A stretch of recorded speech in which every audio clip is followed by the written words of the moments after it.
This time on Word on the Street, a fresh take on a classic tragedy. And we are back with our regular scheduled programming this week, so sit back, relax, and here's the word on the street.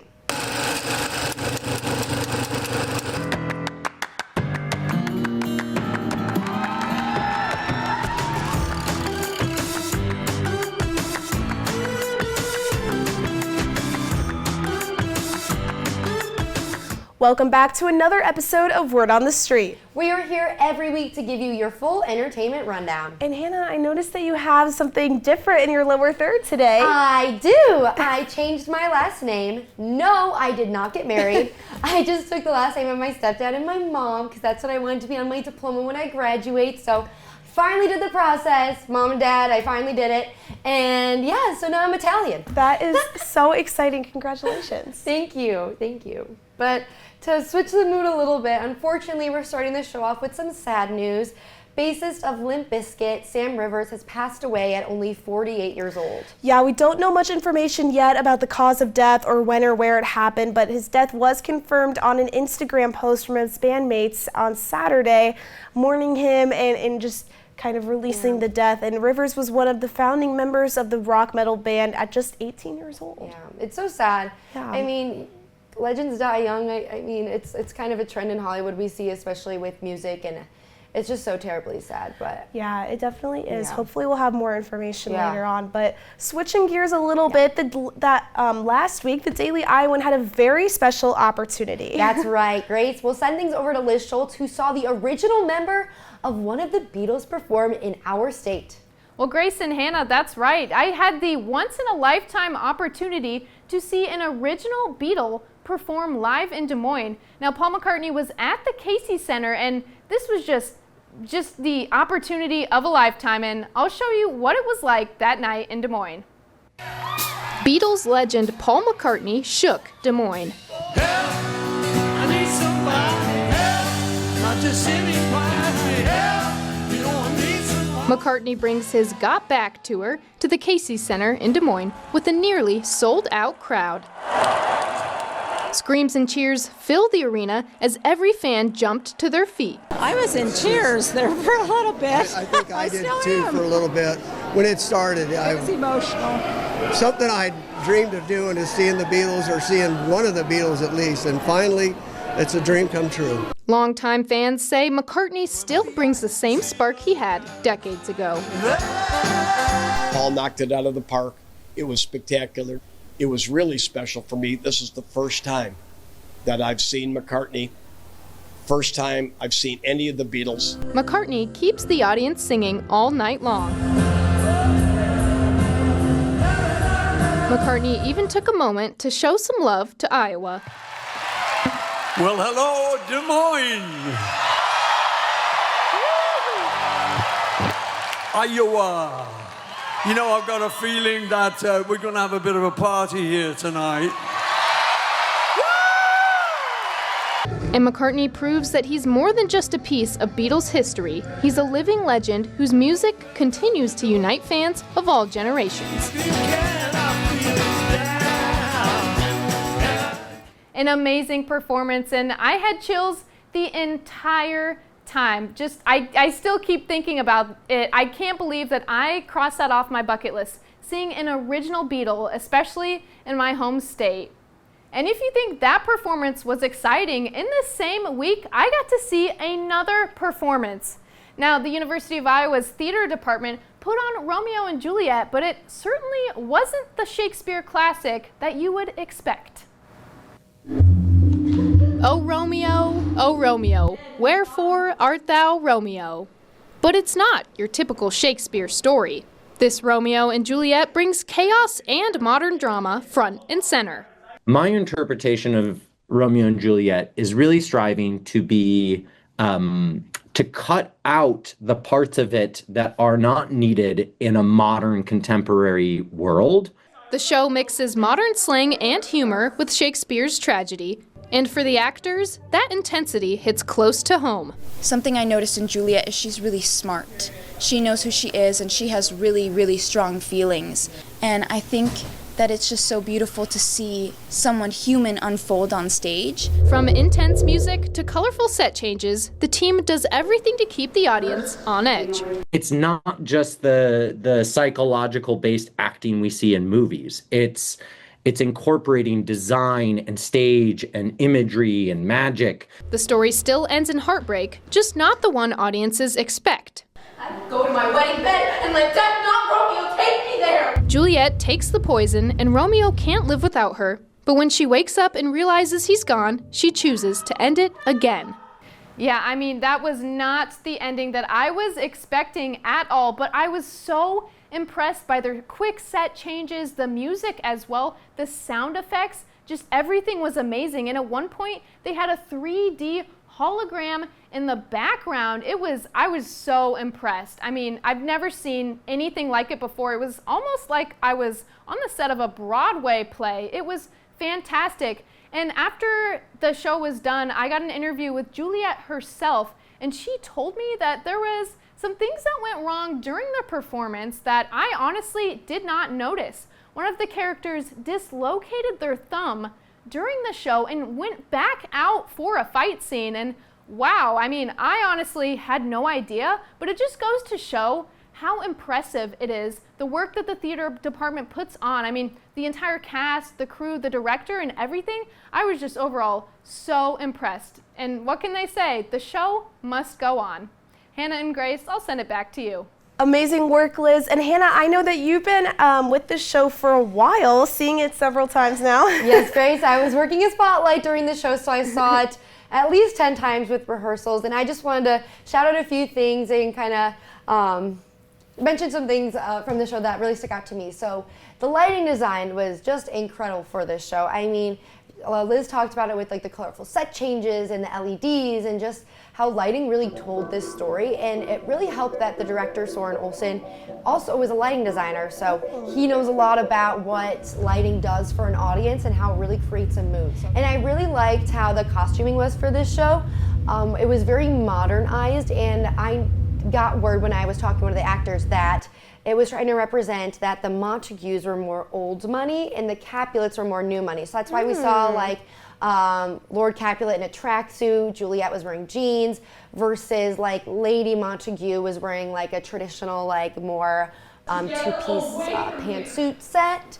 Or skirt set, so it was more trying to show the difference of the family, and just the transition like music is very like, you know that SpongeBob where it's like beep beep beep boop boop. Oh yeah, it's like very like that. It's very like new futuristic. And that's so cool. What I thought was the coolest part was in the script how the director Soren incorporated new language and new slang with old text. So we had some of the old like traditional Shakespearean iambic pentameter and rhyming, but we also had a lot of new text where they were saying bro. The one character, the priest says, "I don't catch your drift," like things like that, where it's like would just more like slang of today. And he also really incorporated comedy, which is not common in Romeo and Juliet, which we know it's a tragedy. So that was crazy how we were able to incorporate like these moments of like boys interacting and like boys being boys type of thing, and like the goofy things that they were doing, and just how funny some of like the lingo was. It was great. It really broke up some of the tension, and it didn't take away from the story in my opinion. And then like Liz was saying, one of the shows we had a lot of things go wrong, and it was really, it felt like very professional, where like the show must go on, we have to keep doing it, like managing a crisis while also making sure the show was continuing. Yeah. So yeah, like she said, one of the actors, Ephraim, who played Tybalt, dislocated his thumb during his fight scene with Mercutio, and I saw the moment it happened, and it was like, oh my gosh, like his hand looks off. And then I was talking to their spot operator, and when he's going to reach for the knife, he's just staring at his hand, and we're like, oh yeah, something is definitely off. Oh no. He still came back on a few minutes later to do his death scene, and like you could tell there was some stuff going wrong with his hand because he was kind of like cradling it, but like so professional to be able to do that. That's crazy. It was crazy. And then Nicolette, who played Juliet, she has a blood bag that she has to put on herself, like while she's in the body bag. And she has to find it in the dark, and that day like could not find it. It fell out of like the Ziploc bag it was in, so she didn't have blood. So she's telling me how she had to be like, okay, so this is how I have to die today so that they don't see that there's no blood. Like, very like thinking on the spot, very like actor brain. Like it was really cool seeing and hearing this stuff and knowing that the audience didn't know that any of this was going on. So. That is insane. Well, Yes. I'm so glad it went pretty well. Pretty well. I heard really great things about it, and I know that Liz just really enjoyed it. So great job to everyone that was a part of it. Thank you. Yeah. And the Iowa Renaissance Festival has doubled the fun in its 33rd year. Performers, vendors, and patrons were able to attend 2 fall weekends. Kabetty, for those of us who've never been to a Renaissance Fair, what was it like? Well, Hannah and Grace, it was not my first year at a Renaissance Fair. Last year, I was able to go as a patron. It was a little bit overstimulating. I had no idea what to expect. There's quite literally everything there. It's just, you don't know what you're going to encounter next. And you definitely do need 2 weekends, I think, to process everything. I mean, the crazy costumes. There's a lot of people who are method acting. I met somebody who, for breakfast, he like had what because he goes by Sir Daniel, and he had what his like persona would have at the time that he was representing, which I thought was super duper cool. And people are just really dedicated. They don't just show up and dress up. They're really dedicated to like the person that they're playing, which is really interesting. And again, kind of off-putting if you've never been, because people are talking to you in like, I don't know, old-timey speak. But it was definitely an immersive experience. Fun, sword fighting, and family. It's all here at the Iowa Renaissance Festival in the Amana Colonies. For many, it's a home away from home, a chance to break away from the chaos of modern day life and experience something new. There's just such interesting characters here all the time. I mean, it's just so intriguing to just walk in here and just like, wow, I can't wait to see what happens next. What happens next? Well, you might run into some witches and maybe some knights.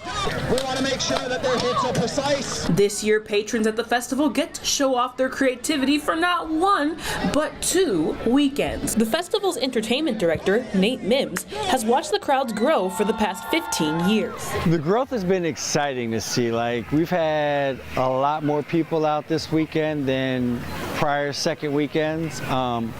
It's always good to see families come out together and get to spend the chance just enjoying the afternoon. Ashley Hilton, who is a vendor at the festival, says that the addition of a fall weekend makes her 10-hour drive up from Colorado more practical, and it means more time with the people that she loves. And I call it my fair family because I have so many amazing people here that I know and I love, and I get to see only twice a year, but it's so beneficial, and I'm so thankful I'm able to do that. With enemies dueling and friends reuniting, the fair has a little bit of everything, and it's easy to get into some sticky situations.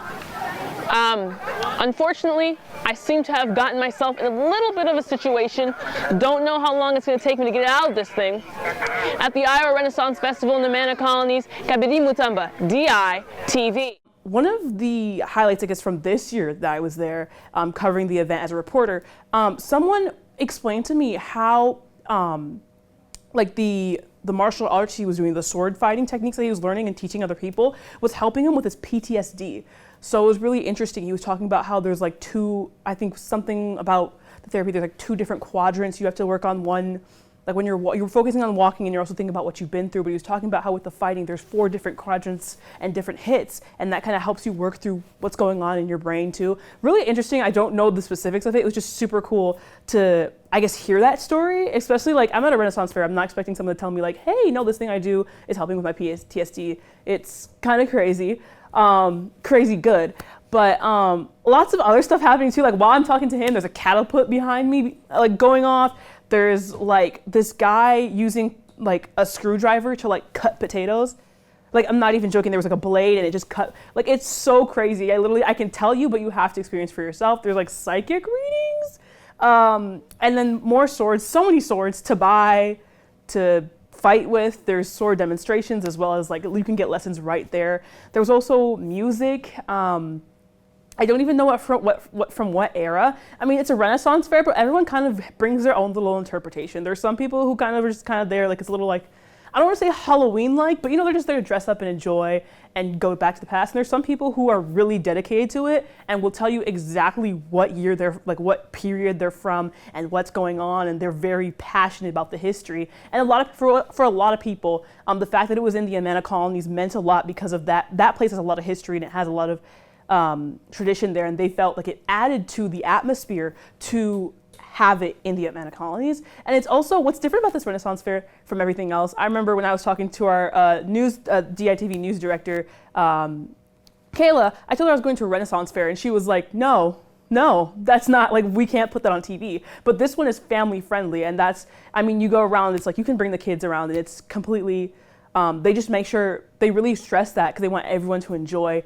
And there's like so many things, cheap and expensive, but the expensive stuff is usually handmade. I met someone, Ashley Hilton, who drove 10 hours all the way from Colorado, brought her mugs to share with everyone, and she made all of them. There was at least 40, if not more. And people just, open, amazing people just sharing their personalities through their outfits and their the acting that they're doing, and then everything that they're selling, they're sharing it through that. It's so cool, and it might be intimidating because there's so much going on.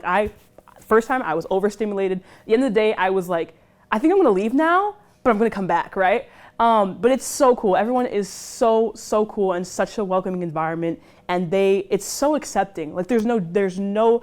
A lot of people were telling me when I was doing interviews, there's no judgment, and that is 100% true. Everyone just, wants you to have fun and wants to have fun. So I definitely recommend next year it comes back around, check it out. Hannah and Grace, there was so much going on that I could talk about for ever, but we definitely don't have time to that. So I'll send it back to you guys. Grace, nothing is more perfect than watching a good film. Now, my favorite movie is The Breakfast Club. What about you? I love The Breakfast Club. That is one of my all-time favorites. I don't think it's boring at all. I think it's actually really cool how they can film everything in one setting. Right. And it's just dialogue, but it's so interesting. That is one of my favorites. One of my favorites, I would have to say The Blind Side is one of my all-time favorites. But I more so like the story. It's not really a big cinematography-esque movie. But speaking of good films, over the weekend, Iowa City hosted their annual Film Scene Festival. So that is why we have DITV's Linda Lacco taking us through the scenes. Hannah and Grace, I also wanted to join in on the fun, so I'll say my favorite movie is The Greatest Showman, best cinema out there. But you are right, I did attend Film Scene, so here is the full rundown.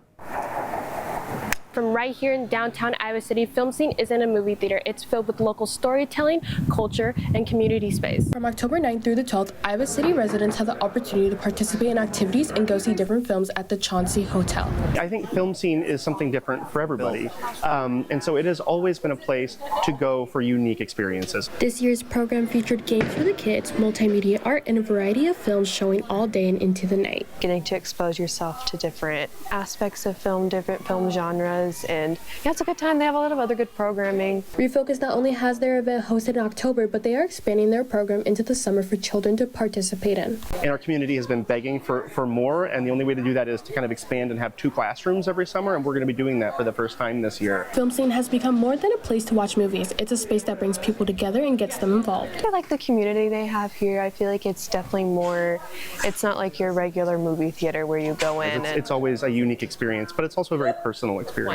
From popcorn to passion to pure cinema, Film Scene got a little something for everyone. From downtown Iowa City, Linda Lacco, DITV Arts and Culture. And cut. It was actually my first time going to this film festival and going inside the Chauncey Hotel. I was surprised it did not look like an ordinary movie theater. Walking inside, more or less, it felt like a very fancy coffee shop. Looking around, I could see that the Refocus group were very passionate about films. And speaking of films, there was a variety were shown, such as I Am Night at Noonday, Love and Pop, No Other Choice, and way more, since this was an all-day festival. I am a sucker for romantic comedies, but the film I was most interested in was She's the He, which is an inspiration of rom-coms in the early 2000s. But this film focuses on usual gender and sexual tropes upside down. Basically, 2 characters pretend to be trans women to stop rumors at their high school.